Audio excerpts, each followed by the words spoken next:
फिर से लेकर आ चुके हैं आप लोगों के लिए शाम की सभी ताज़ा और बड़ी खबरें।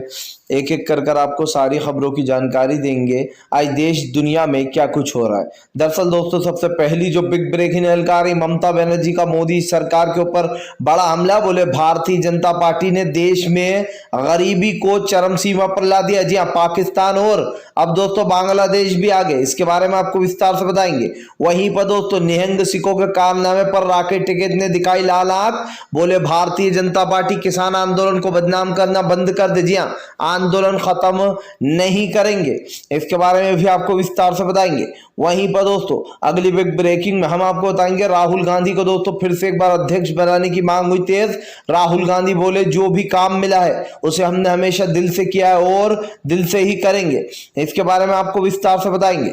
वहीं पर असदुद्दीन ओवैसी का भाजपा के ऊपर बड़ा हमला। बोले बाटों की राजनीति करने वालों का समय खत्म। जी 2022 में भाजपा को सत्ता से बेदखल करेंगे। इसके बारे में आपको विस्तार से बताएंगे। वहीं पर दोस्तों अगली बिग ब्रेकिंग में हम आपको बताएंगे शाहरुख खान के बेटे आर्यन खान को फंसाने में खुद ही फंसी एनसीबी।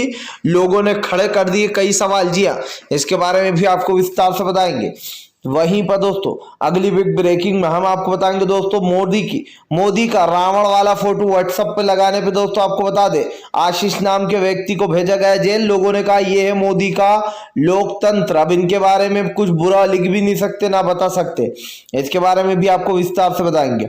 वहीं पर दोस्तों अगली बिग ब्रेकिंग में हम आपको बताएंगे दोस्तों उद्धव ठाकरे बोले 2 ग्राम ड्रग्स पकड़कर वाहवाही बटोरने वाले 300 किलो ड्रग्स को भूल जाते। जी हाँ, और जिस तरीके से देश में हिंदू मुसलमान बांटो नीति कर रही है उस पर कौन कार्रवाई करेगा, इसके बारे में भी आपको विस्तार से बताएंगे। वहीं पर दोस्तों अगली बिग ब्रेकिंग में हम आपको बताएंगे सोनिया गांधी जमकर भड़की। बोले फिलहाल हमारा फैसला जो होता है वो पूरे पार्टी के मेंबर लेते हैं, हमारे अकेले का फैसला नहीं होता। इसके बारे में भी आपको विस्तार से बताएंगे।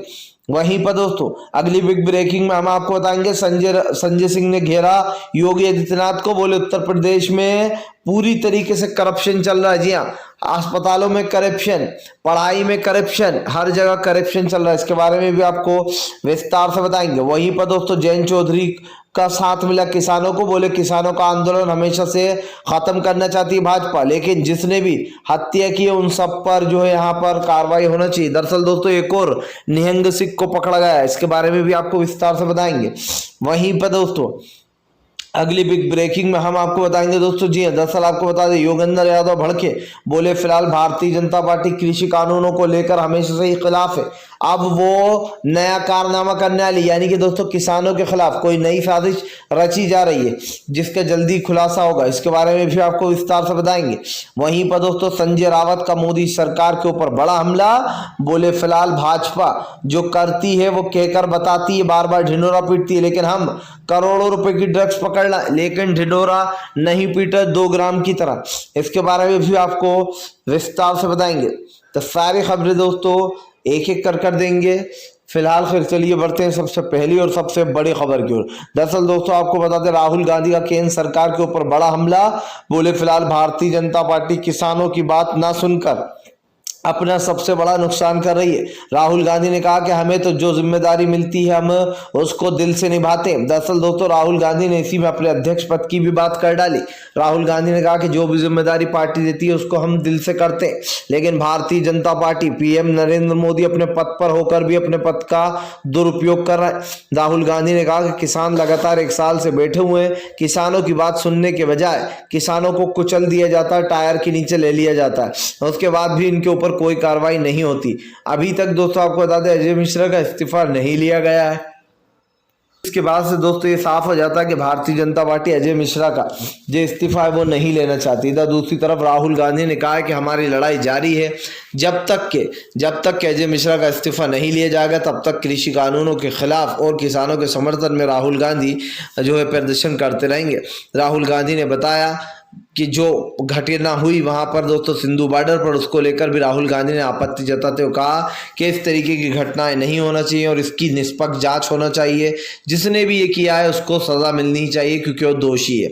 इसी के साथ साथ राहुल गांधी ने यह भी कहा कि किसानों की बात ना सुनना ये प्रधानमंत्री नरेंद्र मोदी का अड़ियल रवैया है और ये रवैया साफ दिखाई दे रहा है। दरअसल दोस्तों सरकार जो कर रही है और जो कोशिश कर रही है उसमें सरकार ही फंसती हुई नजर आ रही है, लेकिन समझ में ये नहीं आ रहा है कि सरकार दोस्तों बताना क्या चाह रही है। आज प्रधानमंत्री नरेंद्र मोदी के जो बड़े बड़े दावे हैं वो तो उसी वक्त फेल हो गए थे जब उन्होंने देश में लगातार काले कानून की झड़ी लगा दी थी। सबसे बड़ी बात यही है दोस्तों कि प्रधानमंत्री नरेंद्र मोदी ने आज भी देश को उस हालात में लाकर खड़ा कर रखा है जहां पर दोस्तों इमरजेंसी जैसी हालात हो गए हैं और किसान जो लगातार सीमाओं पर डटा हुआ है दोस्तों, उसका कोई मन नहीं है, कोई किसान खुश नहीं है, अपनी खुशी से वहां नहीं बैठा है, वो अपना परिवार घर बार छोड़कर दोस्तों वहां पर बैठा है। जिसको लेकर साफ साफ रंगे हाथ जो है दोस्तों पकड़ लिए गए मोदी के कैसे किसानों की बात किया करते थे और किसानों से वोट लेकर उन्हीं को घेरने में लगी है सरकार फिलहाल।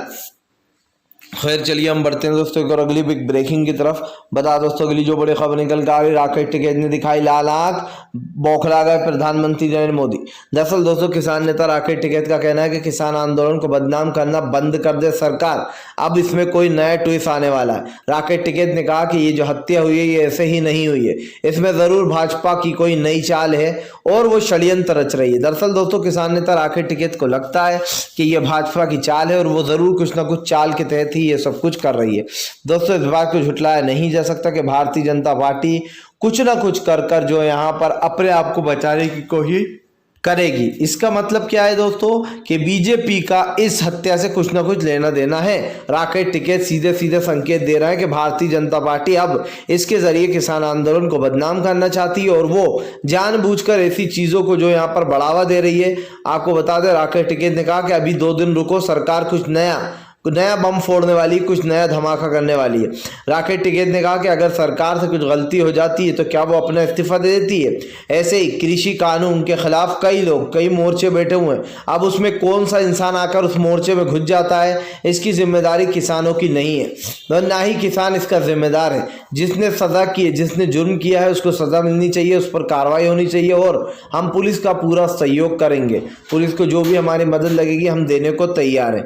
इसी के साथ दोस्तों आपको बता दें कल एक निहंग किसको जो यहाँ पर किसान को पकड़ा गया था, निहंग सिख को। उसके बाद जो यहाँ पर सीधा सीधा राकेश टिकैत ने यही कहा था। उसके बाद एक और निहंग सिख की कल रात दोस्तों गिरफ्तारी हुई है। ये साफ दिखाई दे रहा है दोस्तों कि इसमें कोई बड़ा षड्यंत्र रचा जा रहा है। आप देखिएगा भारतीय जनता पार्टी इसके जरिए किसान आंदोलन खत्म कराने की कोशिश करना चाहती है क्योंकि सुप्रीम कोर्ट में एक याचिका भी दायर की गई है। सवाल ये दोस्तों कि दुनिया में बहुत सारे सरफिरे भी होते हैं जो कानून जिसको मानते नहीं है। जैसे कि इस निहंग सिख ने उसके हाथ पैर के काट दिए जिस भी इंसान के दोस्तों, ये बहुत ही गलत किया। किसी को भी हक नहीं है दोस्तों कि वो कानून अपने हाथ में ले। और दोस्तों एक बात याद रखिए कि कानून अपने हाथ में लेना सबसे बड़ी बेवकूफ़ी होती है। आप कानून के ज़रिए बड़ी से बड़ी जो है यहाँ पर लड़ाई लड़ सकते हो। मैं मानता हूँ कि आजकल कानून में जो है थोड़ा देर लगती है इंसाफ मिलने में, लेकिन दोस्तों वो इंसाफ मिलता ज़रूर है। और अगर ना भी मिले तो भी दोस्तों आपको ये नहीं करना चाहिए क्योंकि इसमें आप ही का नुकसान होता है। फिलहाल खैर चलिए हम बढ़ते हैं दोस्तों एक और अगली बिग ब्रेकिंग की तरफ। बता दोस्तों के लिए जो बड़ी खबर निकल कर आ रही है, सोनिया गांधी ने लगाई फटकार, बोले फिलहाल हमारे फैसले से नहीं पूरी पार्टी के फैसले से बनेगा नया अध्यक्ष। दरअसल दोस्तों नए अध्यक्ष को लेकर कल से ही घमासान मचा हुआ है। जहां एक तरफ विपक्ष जो है दोस्तों कांग्रेस को घेरने में लगा तो वहीं कांग्रेस ने विपक्ष पर ही हमला बोल दिया। आपको बता दोस्तों राहुल गांधी जो CWD की बैठक में फिर से एक बार राहुल गांधी बन सकते हैं। जी हाँ दोस्तों आपको बता दें अध्यक्ष, क्योंकि कल सभी लोगों ने चाहे वो मल्लिकार्जुन खड़से हों, हर एक ने राहुल गांधी का नाम लिया है। सबका कहना है कि राहुल गांधी को फिर से एक बार पार्टी की कमान संभालना चाहिए और उन्हें पार्टी का अध्यक्ष बनना चाहिए। दरअसल दोस्तों भी कांग्रेस को ये बहुत पहले कर देना चाहिए था कि कांग्रेस के लिए एक अध्यक्ष जो है चुन लेना चाहिए था, लेकिन कांग्रेस लगातार इसको टालती रही। पर अब दोस्तों अध्यक्ष की जरूरत बहुत ज्यादा है कांग्रेस पार्टी को, वो इसलिए भी दोस्तों क्योंकि इसके बाद 2022 के बाद डायरेक्ट जो लोकसभा चुनाव आएंगे और लोकसभा चुनाव में ये फैसला हो जाएगा दोस्तों कि अब की बार किसकी सरकार। समझिए दोस्तों 2022 के बाद ये समझिए कि 2024 का हर एक को इंतजार रहेगा। नरेंद्र मोदी ने जो रायता फैलाया वो दूसरी पार्टी ही आकर संभालेगी ये रायते को, क्योंकि दोस्तों नरेंद्र मोदी ने 10 साल में देश को बर्बादी की कगार पर खड़ा कर दिया है। आप देखिए दोस्तों रेलवे स्टेशन बेच दिए गए, हवाई अड्डे बेच दिए गए, बस स्टैंड बेच दिए गए, पाइपलाइनें बेच दी गई, पेट्रोल के दाम बढ़ा दिए गए दोस्तों, गैस के दाम 1000 रुपए ले जाएगा। अभी भी मोदी जी कहेंगे कि हमारे राज्य में सब कुछ चंगासी। मोदी जी जरा आंखें खोल कर देखिए, चंगासी नहीं सब कुछ नंगासी। फिलहाल खैर चलिए हम बढ़ते हैं दोस्तों एक और अगली बिग ब्रेकिंग की तरफ। बता दोस्तों प्रधानमंत्री नरेंद्र मोदी हुए आज के रावण ट्रोल। तो मोदी के दोस्तों आपको बता दें मंत्रियों ने करना शुरू कर दी लोगों के खिलाफ FIR। दरअसल दोस्तों आपको बता दें कल कथित तौर पर किसानों ने जो जगह जगह मोदी, अमित शाह और दोस्तों CM योगी और अडानी और अंबानी इन लोगों के पुतले फूंक दिए गए, जिसमें मोहन भागवत का भी चेहरा था। आपको बता दोस्तों कल रावण की जगह PM मोदी को जो है यहाँ पर फूका गया, क्योंकि किसानों ने ऐलान किया था कि हम 16 को जो है यहाँ पर पुतले फूकेंगे। अब दोस्तों अब सियासत गर्म हो गई। दरअसल उत्तर प्रदेश में दोस्तों योगी आदित्यनाथ को बस एक ही चीज आती है कि अगर सरकार का कोई मजाक बनाए या फिर सरकार के खिलाफ कोई कुछ बोले आम इंसान तो उसको गिरफ्तार कर लो। अब दोस्तों आपको बता दें कल उत्तर प्रदेश में गिरफ्तारी हो गई है। बताया जा रहा बंदे का नाम दोस्तों अभिषेक है।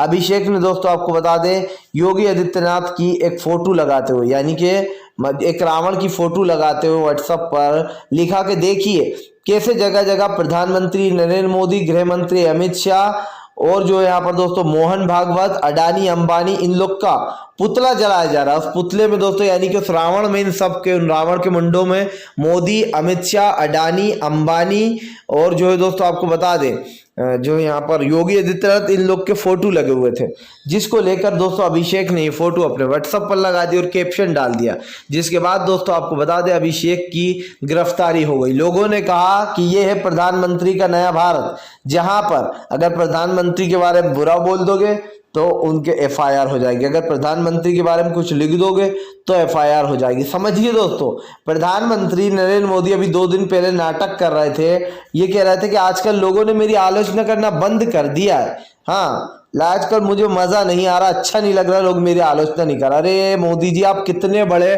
डरपोक हैं, कितना तो चूहा भी नहीं डरता होगा जितने मोदी जी डरते हैं इंटरव्यू और जो है यहाँ पर मीडिया के सामने आने से। आपने दोस्तों चूहे को भी कभी इतना डरते हुए नहीं देखा होगा जितना हमारे मोदी जी डरते हैं।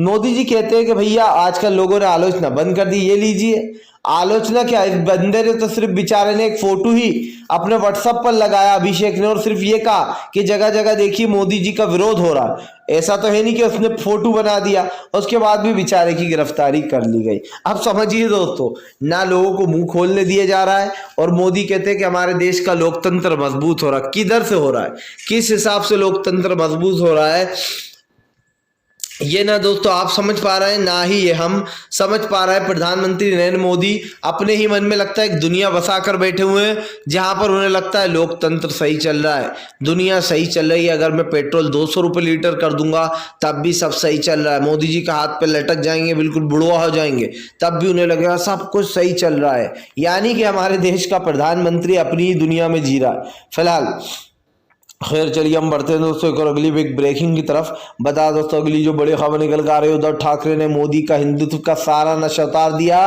निकाल दी सारी हेकड़ी बाहर। दरअसल दोस्तों झूठा हिंदुत्व का दिखावा करने वाले नरेंद्र मोदी और उनके चेले चपटे दोस्तों बड़ी बड़ी बातें करते हैं। अब उनको लेकर उद्धव ठाकरे ने इनकी बैंड बजा डाली। उद्धव ठाकरे का कहना है कि 6 ग्राम ड्रग्स पकड़कर ढिंडोरा पीटने वालों 300 किलो ड्रग्स पर चुप क्यों बैठे, क्योंकि वो अडानी और गुजरात में पकड़ी गई है। इसलिए उद्धव ठाकरे ने कहा कि महाराष्ट्र को बदनाम करने के लिए नरेंद्र मोदी जैसे लोग 6 ग्राम ड्रग्स को उठाते हैं, जो कि एक कानूनन जुर्म नहीं है दोस्तों 6 ग्राम का। या तो इस पर आप समझ सकते हैं टैक्स लग जाता है, जुर्माना, या फिर ऐसे ही चेतावनी देकर छोड़ दिया जाता है। लेकिन दोस्तों एनसीबी आजकल इसका ढिंढोरा पीटती फिर रही है। उद्धव ठाकरे ने कहा कि इसको तो रोक लोगे हीरोइन को, लेकिन जिस तरीके से जाति पात और धर्म के नाम पर हिंसा फैलाई जा रही है इसके बारे में मोहन भागवत क्या बोलेंगे?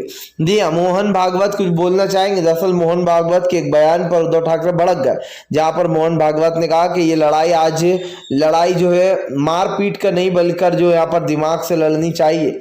जी हाँ, आप समझिए दोस्तों, ये वो लोग कह रहे हैं जो लोग हिंसा फैलाते फिरते बीजेपी वाले, जगह जगह मुसलमानों को, अल्पसंख्यकों को पीटा जाता है और जय श्री राम के नारे लगवाए जाते हैं, वो लोग आज ज्ञान बांटने पर तुल गए हैं, जिसको लेकर उद्धव सरकार ने मोदी सरकार को न सिर्फ दोस्तों रगड़ दिया रगड़ा पेटिस की तरह, बल्कि इनकी औकात भी याद दिला दी कि झूठा हिंदुत्व का नाटक करना बंद कर दो ढोंगियों। 300 किलो ड्रग्स पर क्यों तुम मुंह नहीं खोल रहा? पूरी गोदी मीडिया दोस्तों आज एक्सपोज हो चुकी है, नंगी हो चुकी है, क्योंकि ये आपको और हमें साफ दिखाई दे रहा है कि गोदी मीडिया किस तरीके से अडानी और अंबानी वाले मामले को दबाकर बैठ गई। और ये कहाँ मिली है 300 किलो ड्रग्स दोस्तों? ये अडानी गुजरात मोदी का गढ़ माना जाता है। अब समझिए आप कैसे जो है इन चीजों को दबाने की कोशिश की जा रही है। फिलहाल खैर चलिए हम बढ़ते हैं दोस्तों एक और अगली बिग ब्रेकिंग की तरफ। बता दोस्तों अगली जो बड़ी खबर निकल कर आ रही है, दरअसल दोस्तों आपको बता दें बीजेपी पर जमकर भड़के असदुद्दीन ओवैसी, निकाल दी सारी हेकड़ी बाहर। दरअसल दोस्तों असदुद्दीन ओवैसी ने भाजपा पर हमला बोलते हुए कहा कि फिलहाल बांटो वाली राजनीति कर रही है भारतीय जनता पार्टी। जी हाँ, एक ही लक्ष्य, सत्ता से बाहर उखाड़ कर फेंकेंगे। आपको बता दोस्तों असदुद्दीन ओवैसी का कहना है कि इस बार वो उत्तर प्रदेश में भारतीय जनता पार्टी को किसी भी हालत में सत्ता में वापस नहीं आने देंगे। उत्तर प्रदेश की हालत बिगाड़ने में भारतीय जनता पार्टी का बड़ा हाथ है। आपको बता दो चलो असदुद्दीन ओवैसी ने बोला कि बीजेपी ने पूरी तरीके से उत्तर प्रदेश का नक्शा बिगाड़ दिया है, और ये नक्शा जो बिगड़ा है दोस्तों ये आपके सामने आज जो बीजेपी कर रही है वो आपके सामने। उत्तर प्रदेश में किस तरीके से दोस्तों धांधलियां की जा रही हैं, लगातार चुनाव की रणनीति बनाने के लिए दोस्तों बड़े बड़े फैसले लिए जा रहे हैं। हालांकि नरेंद्र मोदी ये कभी नहीं चाहते थे दोस्तों कि जो यहाँ पर अब की बार सीएम के पद के चुनाव के लिए दोस्तों योगी आदित्यनाथ लड़ रहे, लेकिन योगी ने आंखें दिखाई तो कहीं ना कहीं प्रधानमंत्री नरेंद्र मोदी डर गए। अब दोस्तों सवाल यह कि प्रधानमंत्री नरेंद्र मोदी के बड़े बड़े दावे तब फेल हो गए जब लोगों ने देखा कि भैया देखिए उत्तर प्रदेश की हालत देखिए, गरीबी चरम सीमा पर है, बच्चे कुपोषण का शिकार बनते चले जा रहे हैं, महिलाओं के साथ रेप जैसी घटनाएं बढ़ती चली जा रही हैं, क्राइम रेट दोस्तों उत्तर प्रदेश में नंबर 1 पर आ गया है। उसके बाद भी सरकार कानून की बात करती है। कौन सा कानून भैया, कौन सी बातें करती है सरकार, इसका कुछ लेना देना नहीं है, आप समझिए। फिलहाल खैर चलिए हम बढ़ते हैं दोस्तों एक और अगली बिग ब्रेकिंग की तरफ। बता दोस्तों अगली जो बड़ी खबर निकल कर आ रही जी, दरअसल आपको बता दोस्तों अब जबरदस्त तरीके से भाजपा की निकालेंगे हेकड़ी। जी संजय रावत का बड़ा ऐलान, बोले फिलहाल बीजेपी सिर्फ और सिर्फ दिखावे वाली राजनीति करती है। जी हाँ, इसका हिंदुत्व से कुछ लेना देना नहीं है। दरअसल संजय रावत का कहना है कि फिलहाल जिन लोगों पर गाड़ी चढ़ा दी गई है, आपको बता दोस्तों गंजेड़ी ने गाड़ी चढ़ाई है जिस तरीके से, वो भी एक बीजेपी के नेता की कार थी। जी हाँ दोस्तों आपको बता दें जो अभी हादसा हुआ छत्तीसगढ़ में दोस्तों, उसके लेकर भूपेश बघेल ने बड़ा खुलासा किया था, जिसको लेकर संजय रावत ने भी मोदी सरकार पर निशाना साधा। बोले अपने ही इनके ही लोग सबसे बड़े गंजेड़ी और नशेड़ी हैं। जी हाँ, अपने लोगों को भाजपा बचा लेती है, नशेड़ी और गंजेड़ियों को, और महाराष्ट्र के लोगों को, सेलिब्रिटियों को बदनाम करने की साजिश की जा रही है, और एनसीबी अपने आप को चमकाने में लगी है। दरअसल दोस्तों जिस तरीके से भारतीय जनता पार्टी घिर रही है, इससे ये साफ हो जाता है दोस्तों कि बीजेपी कुछ भी कर ले वो बचने वाली नहीं है। और क्यों नहीं बचने वाली है दोस्तों, ये आप भी समझते हैं कि भारतीय जनता पार्टी ने पूरी तरीके से पूरी कोशिश की है कि वो किसी तरीके से दोस्तों बच जाए, लेकिन ये साफ हो जाता है दोस्तों कि बीजेपी किसी भी तरीके से बचने वाली नहीं है, क्योंकि इस बार दोस्तों बीजेपी कई दिनों से लोगों के निशाने पर आ गई और 2024 इनका अंत माना जा रहा है। फिलहाल खैर चलिए हम बढ़ते हैं दोस्तों एक और अगली बिग ब्रेकिंग की तरफ। बता दोस्तों अगली जो बड़ी खबर निकल कर आ रही, प्रियंका गांधी भड़की, बोले फिलहाल अब तक अजय मिश्रा पद पर क्यों। जी अब तक अजय मिश्रा को पद से हटाया क्यों नहीं गया। दरअसल दोस्तों किसानों की मांग बढ़ती चली जा रही है। 26 तारीख के दिन किसान अपने आंदोलन को दोस्तों और तेज करने वाले। राकेश टिकैत ने कहा कि अभी तक अजय मिश्रा की गिरफ्तारी नहीं हुई है, अगर अजय मिश्रा की गिरफ्तारी नहीं होगी तो इसका अंजाम सरकार ही भुगतेगी। राकेश टिकैत ने कहा कि पैसा आज भी लौटाने को तैयार है। आशीष मिश्रा दोस्तों अभी तक जेल में 150 वीडियो पुलिस के पास भेज दिए गए, इस शर्त पर कि उन नामों को नहीं बताया जाएगा जिन्होंने ये वीडियो शेयर किए। आपको बता दोस्तों पुलिस को 150 वीडियो दिए गए, इसमें साफ दिखाई दे रहा है आशीष मिश्रा बैठते हुए, कार चढ़ाते हुए धारदार। ये साफ है दोस्तों कि फिलहाल अब आशीष मिश्रा का बचना मुश्किल है, क्योंकि फिलहाल किसानों के पास पूरे सबूत है दोस्तों, और सबूत के साथ किसानों ने इस सरकार को एक्सपोज कर दिया। सरकार दोस्तों एक्सपोज हो चुकी है, पूरी तरीके से हो चुकी है। आप समझ लीजिए कि फिलहाल भारतीय जनता पार्टी सरकार के निशाने पर आ गई है, और सरकार जो है दोस्तों वो इस भारतीय जनता पार्टी को पूरी तरीके से एक्सपोज कर चुकी है, क्योंकि बीजेपी किसी भी हालत में दोस्तों हारना नहीं चाहती। फिलहाल अगर आप भी शांतिपूर्ण ढंग से पीएम की इन सभी गलत नीतियों का विरोध करते हो तो इस वीडियो को ज़्यादा से ज़्यादा शेयर कीजिए, लाइक कीजिए, और अगर आप हमारे चैनल पर पहली बार आए तो सब्सक्राइब करने के साथ साथ पास में एक घंटी आएगी यानी कि बेल आइकन, उसको ज़रूर दबा दें ताकि हमारे हर वीडियो की अपडेट जो है दोस्तों वो आपको मिल पाए।